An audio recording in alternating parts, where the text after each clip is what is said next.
All right, Shalom. First, I want to give all praises, honor, and glory to Yahweh, Bahasham Yahushai, Bahasham Racha Kwadash. Double honors to the apostles of Great Millstone, and peace and blessings to the elect. Yeah, today I want to speak on the topic of self-sacrifice. Okay, self-sacrifice. All right, and showing yourselves men. All right, as we all know what time it is. Okay, as the scriptures say, redeeming the time. All right, for the days are evil. Okay, that's the times we're in. We're in evil times, evil days. Okay, and the time is coming where some of us will, have to sacrifice ourselves by laying down our lives to keep the faith. Okay, as our forefathers and their forefathers did in the past. Okay, and that's something that you have to be willing to do. Okay, because as we approach the time of the vaccinations and the mandatory implication of the microchip, which is the mark of the beast that the Bible speaks of, you're going to have a lot of people that are going to break. Okay, you're going to have a lot of people who, in the beginning, when it was quote unquote far, it was easy for them to say, yeah, no, I'm not going to take that vaccine. Oh, this is biblical times. Oh, yeah. And then when it's right in front of them, they realize that it's not just the talk. You got to walk the walk. And it's not as easy to walk the walk. Okay? The talking is easy, all right? As the saying goes, talking is cheap, okay? The talking is easy. But when the time comes when you might have to, take a bullet for another brother, or something of that sort, you know what I'm saying? Who's willing to do it then?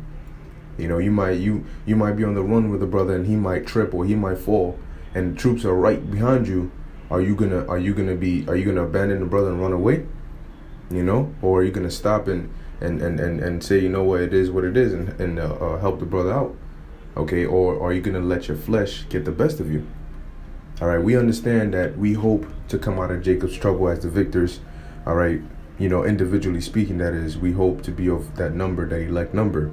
All right, who will be the victors and endure unto the end. All right, but hey, not saying that everybody's gonna fly with passing colors, because we're not perfect. However, we can do our best. Okay. And it's not easy. Okay, when you read about it or you watch something on it, it may seem as though it's a light thing, or all I gotta do is just give up my life. But that's not an easy thing. You see, nobody loves their lives until it's time to lose it. Then it's a different story. This is Romans chapter 5, and I'm gonna start at verse 6. It says, "For when we were yet without strength," because we aspire to be like Yahushua. All right, we as Paul said, be ye followers of me, even as I am of Yahushua. So this is Romans 5 and 6, and this is what Yahushua did. For when we were yet without strength, in due time Hamashiach died for the ungodly. Now check this out, verse 7. For scarcely for a righteous man will one die. All right, even for a righteous man, it's scarce that somebody would give up their life for that person.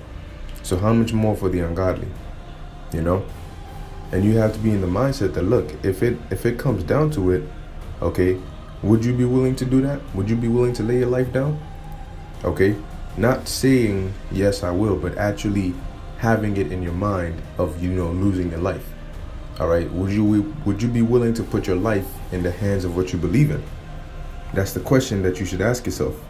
Okay, there's a question we should all ask ourselves.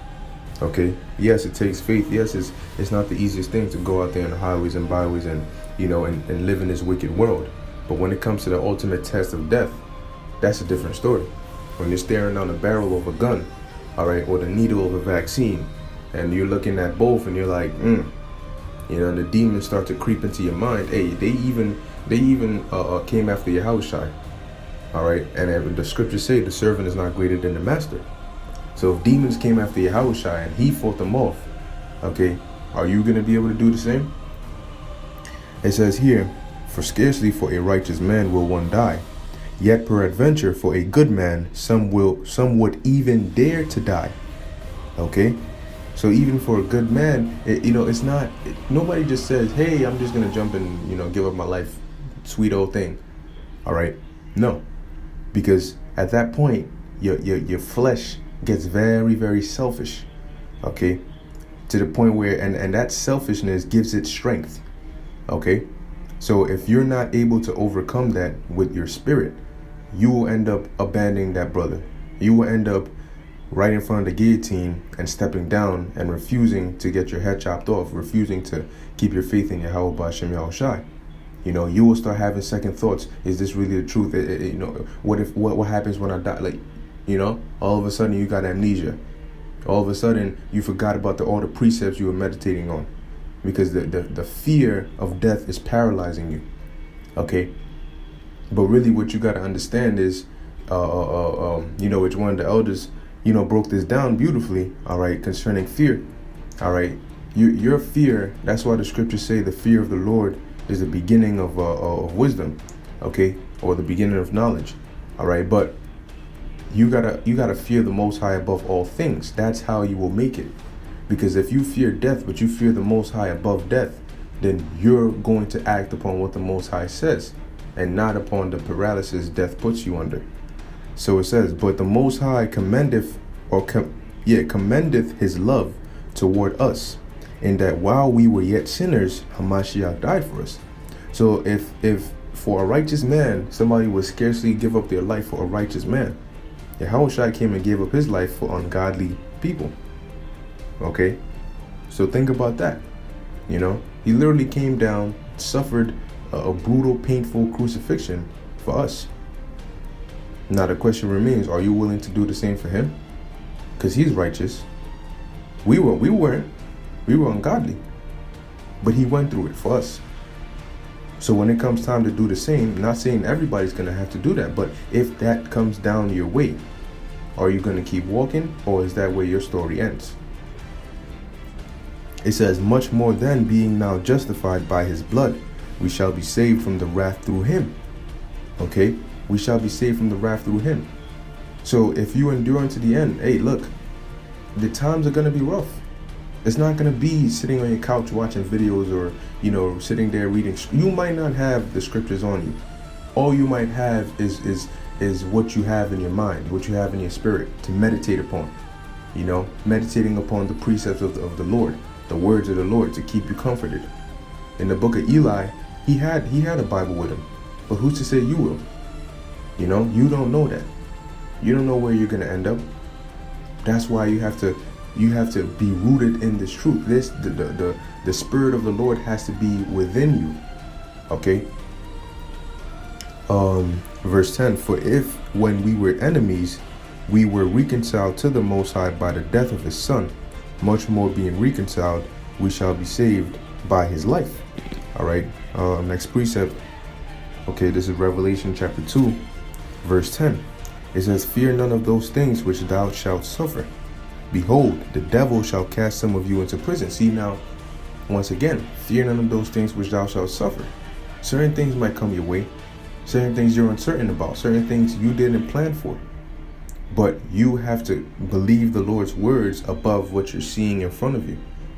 It may look scary. It may look like, shit, damn, man, I don't even know.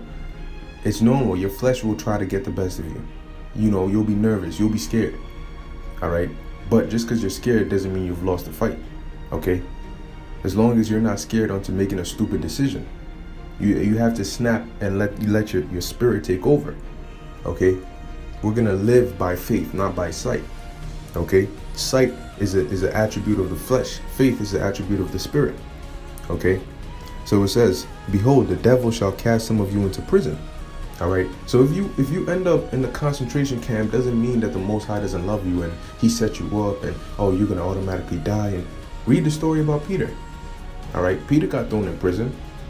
The scriptures ain't say Peter was out there cursing out the mole. Why? I'm supposed to be the head apostle. You told me I'm the head of the church and you threw me in jail for what? And now they about to kill me? Yeah. You know, now they about to kill me, da-da-da-da-da. You know, he didn't do all that. Okay. He was just there waiting, and what happened? The Lord sent an angel to come and deliver him. So just because you end up in a concentration camp doesn't mean that that's going to be the end of it for you. The Lord might put you there for you to deliver somebody, or so he can show his miracles by delivering you. You don't know that. All right. It says that ye may be tried. Okay, so that might be a trying of your faith. Are you gonna be fearful of being in a concentration camp and seeing everybody else that you might know somebody and the next day he's dead? Then the next person you know, the next day he's dead, and you're thinking you're next in line. You know? That's trying you. Okay?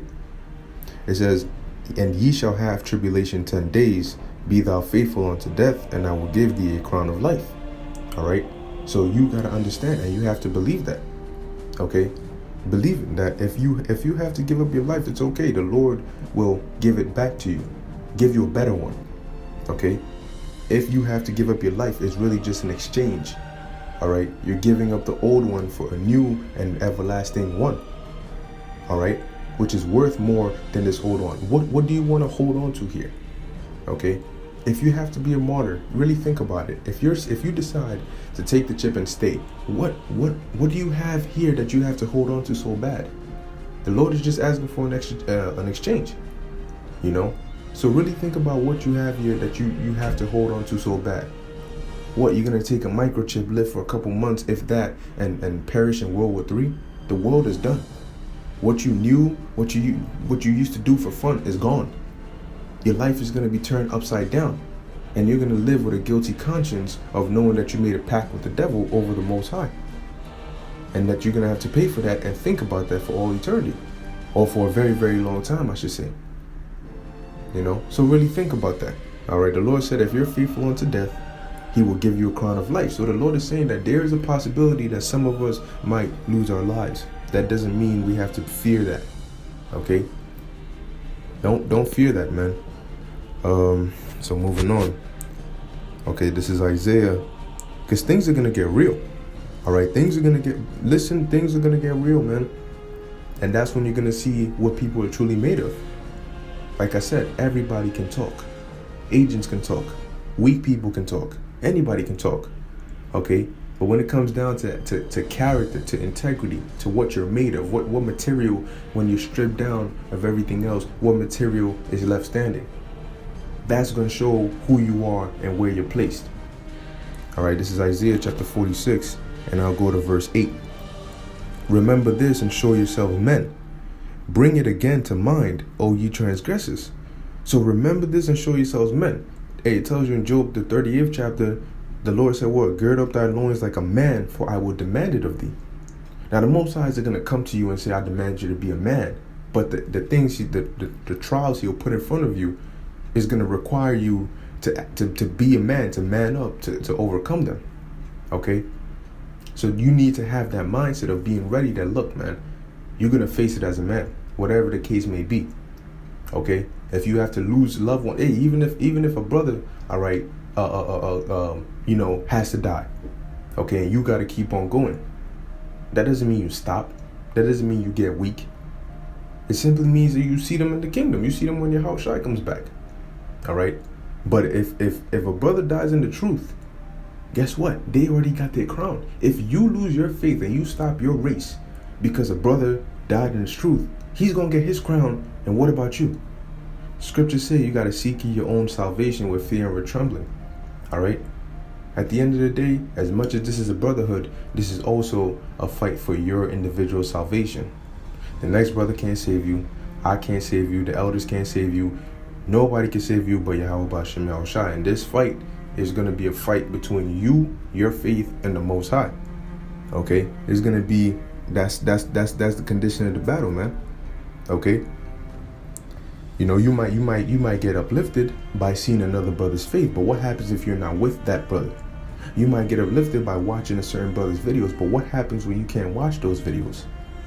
All right, do you have the connection with Yahweh B'Shem Yahushai to be uplifted by meditation, to be uplifted by your faith? Or do you leech off of another brother? Do you leech off of elders? Yes, we build each other up, but are you able to build yourself up? Are you able to pray to the Lord when you're weak and get that strength? Does the Lord hear you? Do you have a connection with the Most High? All right, in the name of Yahushua. If you don't, you need to work on that. Because I'm telling you, the Lord might put you in a situation where you're by yourself. Okay? And you might be surprised as to who you truly are. Okay? You might be a coward. You might run away. You might sell out a brother because of fear. And you might be surprised and be like, I didn't even think I'd do that. That's why you gotta pray now and hey man, just go through it. Okay? I got a few more precepts. This is 2 Timothy. All right, all these scriptures. All right, the Lord has put them there and given us the understanding to prepare us. Okay, 2 Timothy chapter 2 verse 3. Thou therefore endure hardness as a good soldier of Yahushua HaMashiach. Okay, so you gotta endure, man. Whatever comes your way, the scriptures say, make not haste in time of trouble. Okay, if it comes your way, the worst that can happen to you is that you'll die. And if you've made peace with that, then you'll be fine. You know what? If it's the Lord's will, all right, that I should die, then okay. Because nothing is going to happen without the Lord allowing it to happen. And if he's allowed it to get this far, then there's a reason. Either he's really about to deliver me, or he's calling me back to the spirit world. Okay? But I understand that I'm going to respawn. Okay? Okay, let me see. Actually, let me keep going. Verse 4. No man that warreth entangleth himself with the affairs of this life, that he may please him who hath chosen him to be a soldier. Because what? When you start building those overly strong worldly attachments, it's going to get to the point where it's going to be hard to let go. And it's going to be hard if you have to be a martyr, because you're going to instantly think of those attachments you have. And you're going to think of death as a loss instead of a gain, if that's your path. Okay? So yes, you have family, you have loved ones, and you pray for them, but you need to have faith. All right, cool. If I got to depart from this life, fine. The Lord will take care of my loved ones. I'm willing to sacrifice my life. And I hope and pray the Lord sees that and has mercy on my family for that. The Lord might have mercy on your loved ones based on how you conduct yourself, because the Lord might bless you with a loved one as a reward for you. It might not even be for them, but the Lord might say, oh, she makes you happy, or he makes you happy, or whatever the case may be. Okay, because of what you've done for me here, I'll deliver them for you, so that when you see them, you'll be joyous. All right? The Most High is not a cruel father. Okay, he's a very loving and merciful father. However, he does not play with his word. What he says is what he does. Same thing with Yahushua. Okay, so that's what it is. All right, if this is what's coming before you, you got to be prepared to go through it. And if you have to sacrifice something, well, guess what? Go through it, because the scriptures say, what you forsake on this side, the Lord will give you 100-fold in the kingdom, where you can actually have the time and ability to enjoy it. Okay. I got two more. All right, this is Romans chapter 12 verse 1. I beseech you therefore, brethren, by the mercies of the Most High, that ye present your bodies a living sacrifice, wholly acceptable unto the Most High, which is your reasonable service. So you've done all this work. You've constantly gone out there. You've sacrificed your time. You've sacrificed your passions and desires in this world, all right, for the ministry, for the truth, for the Lord. So when it comes time for you to seal it and finish it off, finish strong. Okay? Yes, it's going to be tough. We know that. But you have to finish strong. You'll adjust to it. Okay? The first few times might be scary, but after that, you'll get the hang of it. Okay? But you're to never give up no matter what. The scriptures say, continue thou in the things which thou hast learned. Okay? Even if your teacher falls off the path, you keep going. Okay? Because ultimately the Lord wanted it to go that way, and he wanted you to gain salvation. All right? So I'll finish it off with this last precept. This is 1 Corinthians chapter 3, and I'll go to verse 12. It says, now if any man build upon this foundation gold, silver, precious stones, wood, hay, stubble, every man's work shall be made manifest, for the day shall declare it, because it shall be revealed by fire. And the fire shall try every man's work of what sort it is. So that tribulation, all right, which is compared to the furnace of affliction, furnace of adversity, the tribulation is going to show what you're made of. What foundation are you standing on? Because right now, anybody can cloak their foundation with their words, with how they act. But when your true character shows, that's what's going to show if you're of gold or silver or hay or stubble. And if you're of stubble or hay, the fire is going to burn it. Okay? It says, verse 14, if any man's work abide, which he hath built thereupon, he shall receive a reward. So if you're built upon gold, your gold will be stronger, refined. Okay? But if you're built upon hay, it's going to be what? Burnt up. If it's stubble, it's going to be consumed in the fire, and you're going to join soon. It says, if any man's work shall be burned, he shall suffer loss, but he himself shall be saved, yet so as by fire. And these 2/3 are going to go through that. Yeah, they're going to be saved, just not through the chariots. Their salvation is going to be by thermonuclear missiles, which is going to cleanse them. They're going to lose their lives, but they'll come back in the kingdom. All right, they'll be purged with the fire. Okay, you don't want to be a part of that, so you gotta labor. And if you want stubble, you better start working to that hay, that wood, that precious stone, silver, and hit that gold, man. Okay, and pray to the Lord that you stay there. All right, but that's pretty much it. I don't want to drag and make it a long video. So Lord willing, this was edifying, exhorting, and boosting to the elect. All right, look, the time is coming. It's not easy, but if you have the faith and you're willing to go the ultimate length for Yahweh Ba'Shem Yahushai, he'll guide you through it, man. So long as you're willing to walk, the Lord will give you a path. Okay, because everybody wants to be great until it's time to do what greats do. Everybody wants to be the head until it's time to do what the heads do. Everybody wants to be Paul, everybody wants to be Peter, everybody wants to be this great old prophet until it's time to do what they did. Paul gave up his life. He got stoned to death. He got bit by a snake. You read all the things he went through. All right, and he was still fighting, pushing onto the end, and exhorting other brothers to do so, man. Okay, so you want to hit that mark, man. You gotta fight for it. All right, you gotta fight for it. Anyway, with that, I hope this was edifying unto the elect. I want to give all praises, honor, and glory to Yahweh Ba'Hashem Yahushai Ba'Hashem B'Cha Kodash. Until next time, Shalom.